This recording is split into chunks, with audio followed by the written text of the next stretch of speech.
Book 4 of the Meditations of the Emperor Marcus Aurelius Antoninus. Book 4. The power which rules within us, when its state is accordant with nature, so acts in every occurrence as easily to adapt itself to all present or possible situations. It requires no set material to work upon, but, under proper reservation, needs but the incitement to pursue, and makes matters for its activities out of every opposition. Even so, a fire masters that which is cast upon it, and though a small flame would have been extinguished, your great blaze quickly makes the added fuel its own, consumes it, and grows mightier therefrom. Let no action be done at random, nor otherwise than in complete accordance with the principles involved. Men seek retirement in the country, on the seacoast, in the mountains, and you too have frequent longings for such distractions. Yet surely this is great folly, since you may retire into yourself at any hour you please. Nowhere can a man find any retreat more quiet and more full of leisure than in his own soul, especially when there is that within it on which, if he but look, he is straightway quiet at rest. And rest I hold to be naught else but perfect order in the soul. Constantly, therefore, allow yourself this retirement, and so renew yourself. Have also at hand thoughts brief and fundamental which readily may occur, sufficing to shut out the discordant clamor of the world, and to send you back without fretting at the task to which you return. For at what do you fret? At the wickedness of mankind. Recollect the maxim that all reasoning beings are created for one another, that to bear with them is a part of justice, and that they cannot help their sin. Remember how many of those who lived in enmity, suspicion, and hatred, at daggers drawn, have been stretched on their funeral pyres and turned to ashes. Remember and cease from your complaints. Is it your allotted part in the world's destiny that chagrins you?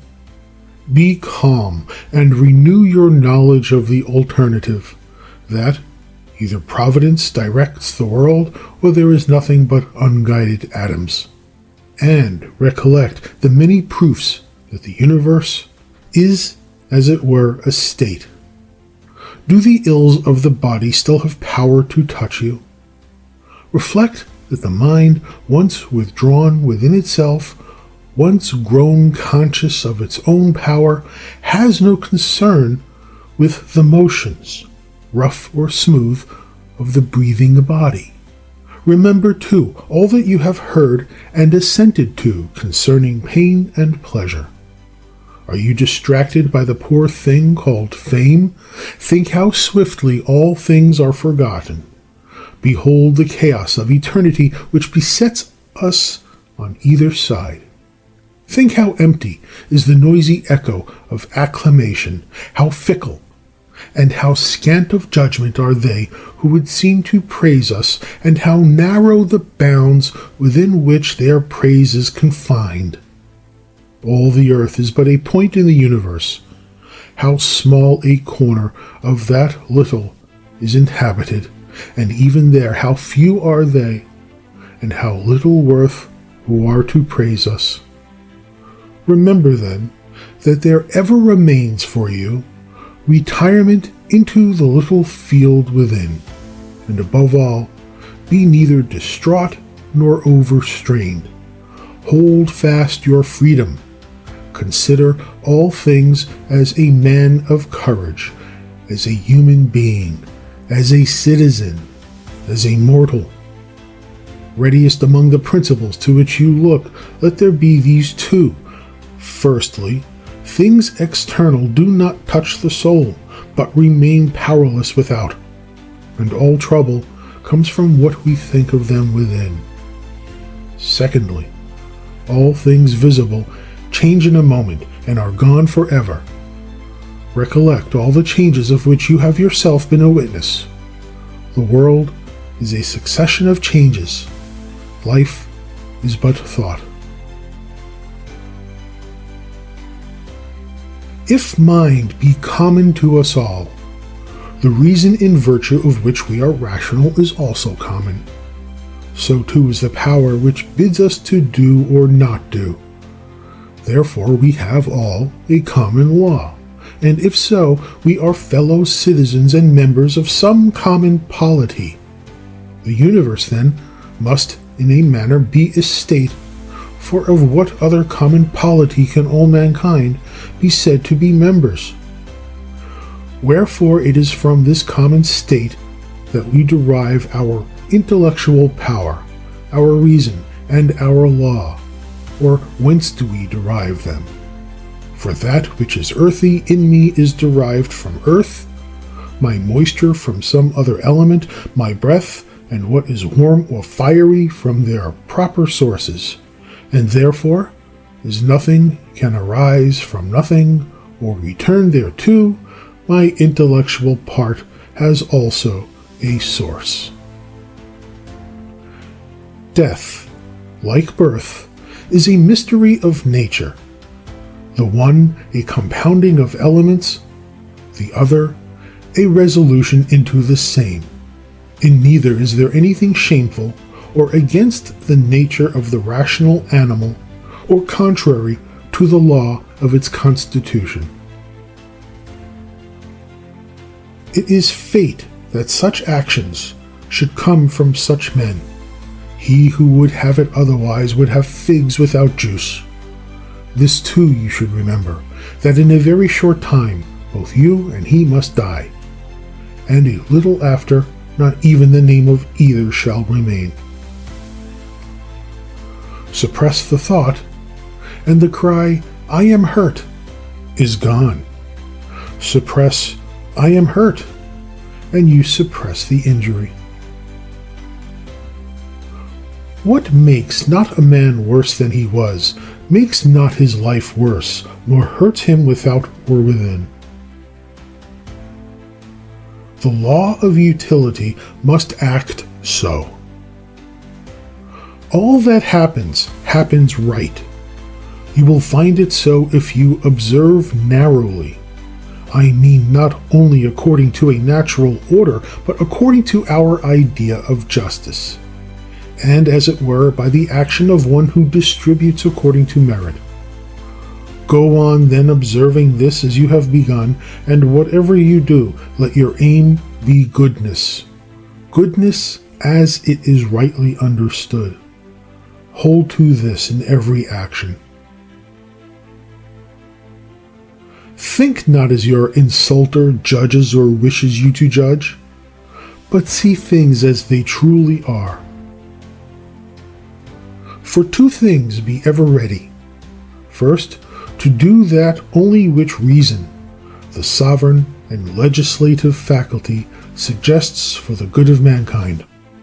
Secondly, to change your course on meeting anyone who can correct and alter your opinion. But let the change be made because you really believe it to be in the interest of justice or the public good, or such like, and not with any view to pleasure or glory for yourself.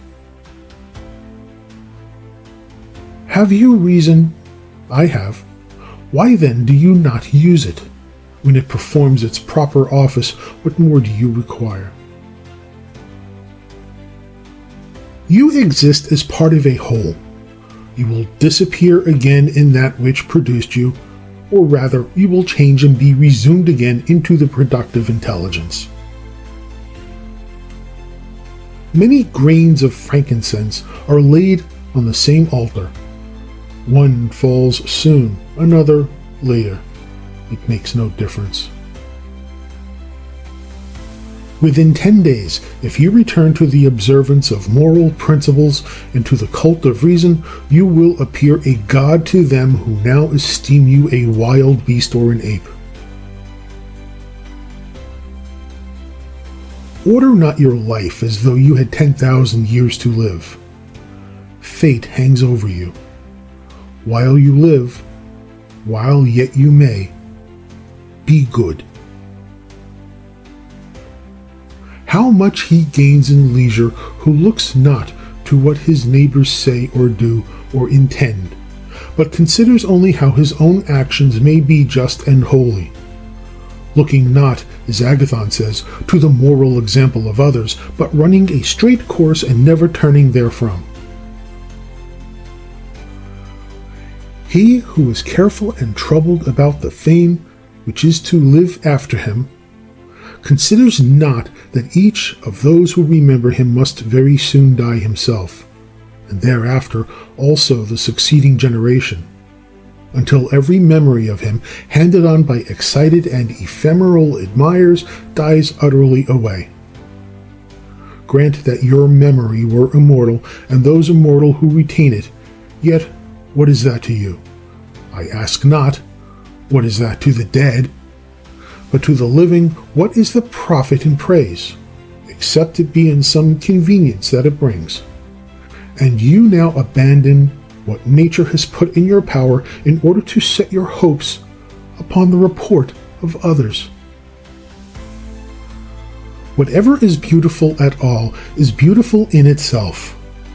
Its beauty ends there, and praise has no part in it. Nothing is the better or the worse for being praised. And this holds also of what is beautiful in the common estimation, of material forms and works of art.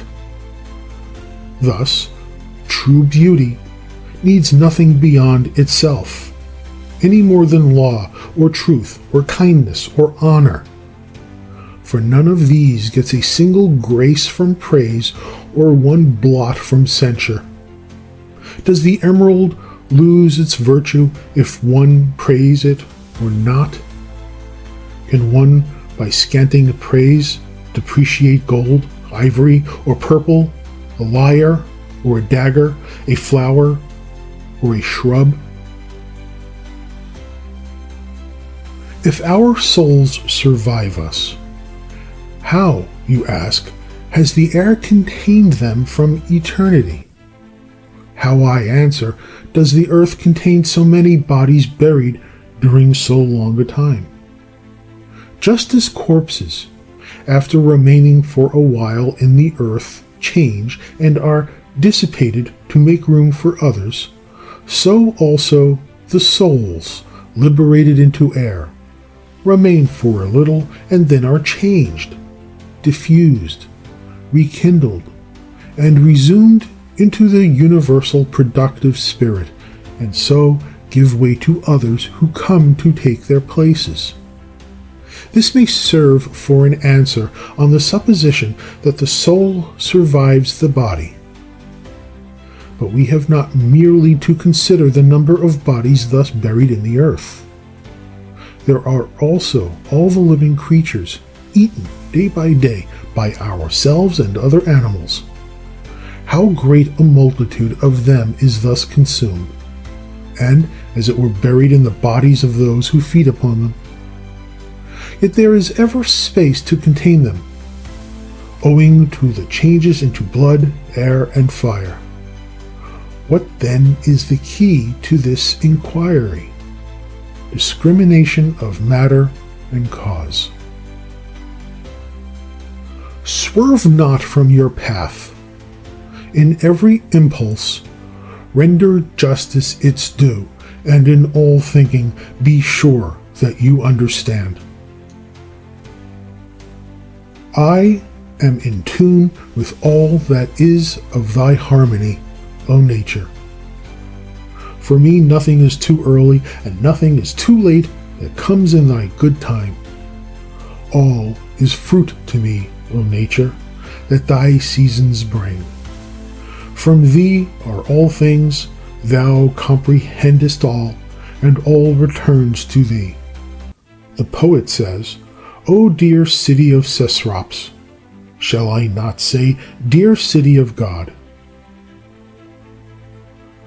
Do few things, says the philosopher, if you would have quiet. This is perhaps a better saying. Do what is necessary.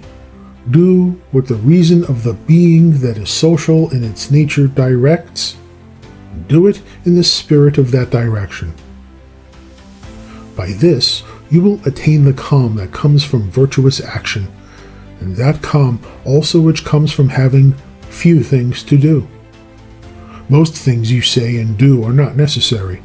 Have done with them, and you will be more at leisure and less perturbed. On every occasion, then, ask yourself the question, is this thing not unnecessary? And put away not only unnecessary deeds, but unnecessary thoughts. For by doing so you will avoid all superfluous actions. Make trial how the life of a good man succeeds with you, the life of one who is content with the lot appointed him by Providence, and satisfied with the justice of his own actions and the benevolence of his disposition. Have you seen the other state? Make trial also of this. Avoid perplexity. Seek simplicity. Has a man sinned? He bears his own sin. Has aught befallen you? It is well, for all that befalls you is an ordained part in the weaving of the destiny of all things from the beginning. In sum, life is short. Make the best of the present in reason and in justice. Be sober in your relaxation. The universe is either an ordered whole or a confusion. But although a mixture of phenomena, it is certainly an ordered whole. Or do you think that there can be order in you and confusion in the universe? And that too, in all things, though diffused and separated, are all in sympathy one with another? Consider the deformity of these characters, the black or malicious, the effeminate, the savage, the beastly, the childish, the brutish, the stupid, the false, the ribald, the knavish, the tyrannical. He is a foreigner and not a citizen of the world, who knows not what the world contains, and he too who knows not what happens in it. He is a deserter who flies from the reason that rules this polity. He is blind whose intellectual eye is closed. He is a beggar who needs the gifts of others and has not from himself all that is necessary from life. He is an excrescence on the scheme of things, who withdraws and separates himself from the reasoned constitution of the nature in which he shares, by discontent with what befalls. The same nature which produces this event produced thee.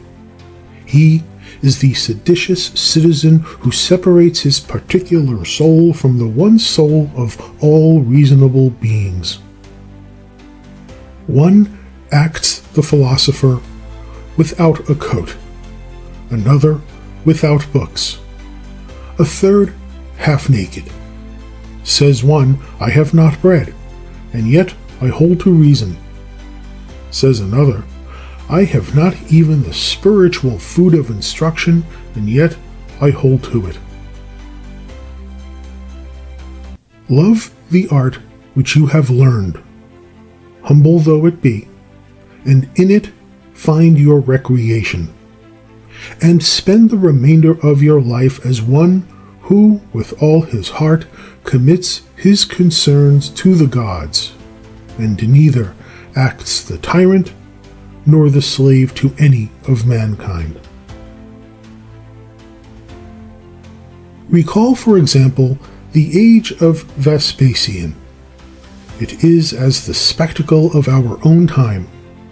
You will see men marrying, bringing up children, sick and dying, warring and feasting, trading and farming. You will see men flattering, obstinate in their own will, suspecting, plotting, wishing for the death of others, repining at fortune, courting mistresses, hoarding treasure, pursuing consulships and kingdoms. Yet all that life is spent and gone. Come down to Trajan's days. Again, all is the same. And again that life too is dead.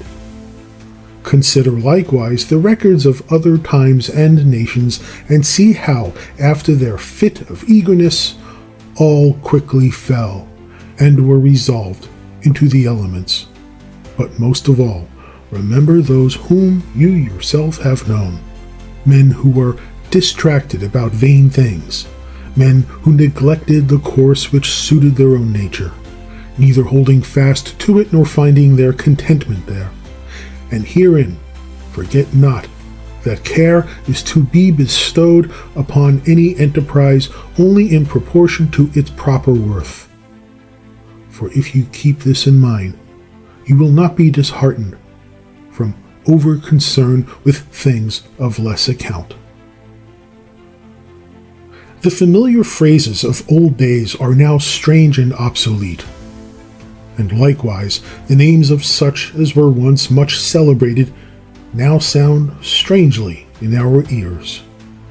Camillus, Caeso, Volisus, Leonatus, after them Scipio and Cato, lastly Augustus, Hadrian, and Antonine. All are forgotten. All things hasten to an end, shall speedily seem old fables, and then be buried in oblivion. This I say of those who have shone with the brightness of their fame. The rest of men, as soon as they expire, are unknown and forgotten. What then is it to be remembered forever? A wholly empty thing. For what should we be zealous? For this alone, that our souls be just, our actions unselfish, our speech ever sincere, and our disposition such as may cheerfully embrace whatever happens, seeing it to be inevitable, familiar, and sprung from the same source and origin as we ourselves. Willingly resign yourself to Clotho, permitting her to spin her thread of what yarn she may. All things are for a day, both what remembers and what is remembered. Observe continually that all things exist in change, and keep this thought ever with you, that nature loves nothing more than changing what things now are, and making others like them. For what now is in a manner the seed of what shall be. Therefore conceive not that alone is seed which is cast into the earth or the womb, for that is the thought of ignorance. You are presently to die, and yet you have not attained to simplicity or calm, or to disbelief that you can be hurt by things external. You have not learned to be kindly to all men, or to count just dealing the whole of wisdom. Scan closely that which governs men. See what are their cares, and what they pursue or shun. That which is evil for you exists not in the soul of another, nor in any change or alteration of the body which surrounds you. Where then is it? It lies in that part of you by which you apprehend what evil is. Stay the apprehension, and all is well. And though the poor body to which it is so closely bound be cut and burned, though it suppurate or mortify, yet let the apprehension remain inactive. That is, let it judge nothing, either good or bad, which can happen equally to the bad man and to the good. For that which befalls equally him who lives in accord and him who lives in discord with nature can neither be natural nor unnatural.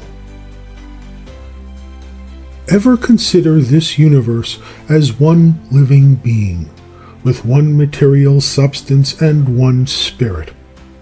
Observe how all things are referred to the one intelligence of this being, how all things act on one impulse, how all things are concurrent causes of all others, and how all things are connected and intertwined. "Thou art a poor soul, saddled with a corpse," said Epictetus. There is no evil for things which subsist and change, and there can be no good for things which subsist without it. Time is a river, a violent torrent of things coming into being. Each one, as soon as it has appeared, is swept away. It is succeeded by another, which is swept away in its turn. All that happens is as natural and familiar as a rose in spring or fruit in summer. Such are disease and death, calumny and treachery, and all else which gives fools joy or sorrow. Consequents follow antecedents by virtue of a special and necessary connection. This relation is not that which exists in a mere enumeration of independent things, and depends merely on some arbitrary convention. It is a rational relationship, and just as things now existing are ranged harmoniously together, so those which come into existence display no bare succession, but a wonderful harmony with what preceded. Remember always the sayings of Heraclitus, that the death of earth is to become water, the death of water to become air, and the death of air to become fire, and so conversely.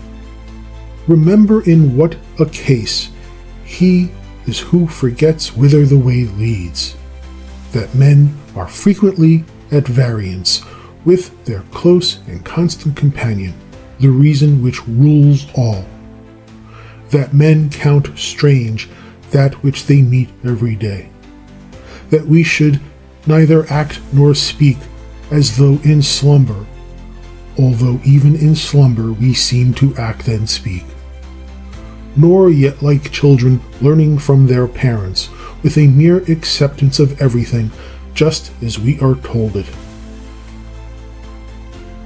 If some god were to inform you that you must die tomorrow, or the next day at farthest, you would take little concern whether it was to be tomorrow or the next day.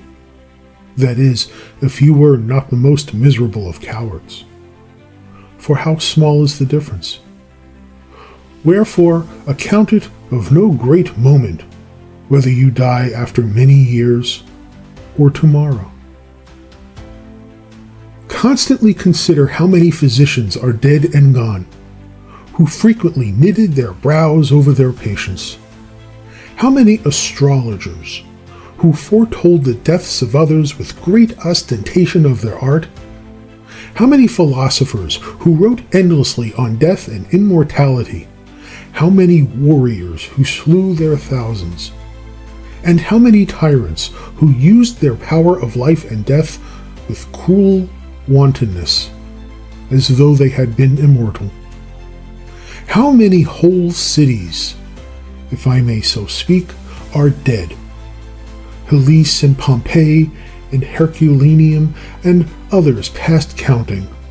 Tell over next all those you have known, one after the other. Think of how one buried his fellow, then lay dead himself to be buried by a third. And all this within a little time. In sum, look upon human things, and behold how short-lived and how vile they are. Mucus yesterday, tomorrow, ashes, or pickled carrion. Spend, then, the fleeting remnant of your time in a spirit that accords with nature, and depart contentedly. So the olive falls when it is grown ripe, blessing the ground from whence it sprung, and thankful to the tree that bore it. Be like a promontory against which the waves are always breaking. It stands fast and stills the water that rage around it. Wretched am I, says one, that this has befallen me. Nay, say you, happy am I who, though this has befallen me, can still remain without sorrow, neither broken by the present nor dreading the future. The like might have befallen any one, but every one would not have endured it unpained. Why then should we dwell more on the misfortune of the incident than on the felicity of such strength of mind? Can you call that a misfortune for a man which is not a miscarriage of his nature? And can you call anything a miscarriage of his nature which is not contrary to its purpose? You have learned its purpose, have you not? Then does this accident debar you from justice, magnanimity, prudence, wisdom, caution, truth, honor, freedom, and all else in the possession of which man's nature finds its full estate? Remember, therefore, for the future, upon all occasions of sorrow, to use the maxim, this thing is not misfortune, but to bear it bravely is good fortune. It is a vulgar meditation, and yet very effectual for enabling us to despise death, to consider the fate of those who have been most earnestly tenacious of life and enjoyed it longest.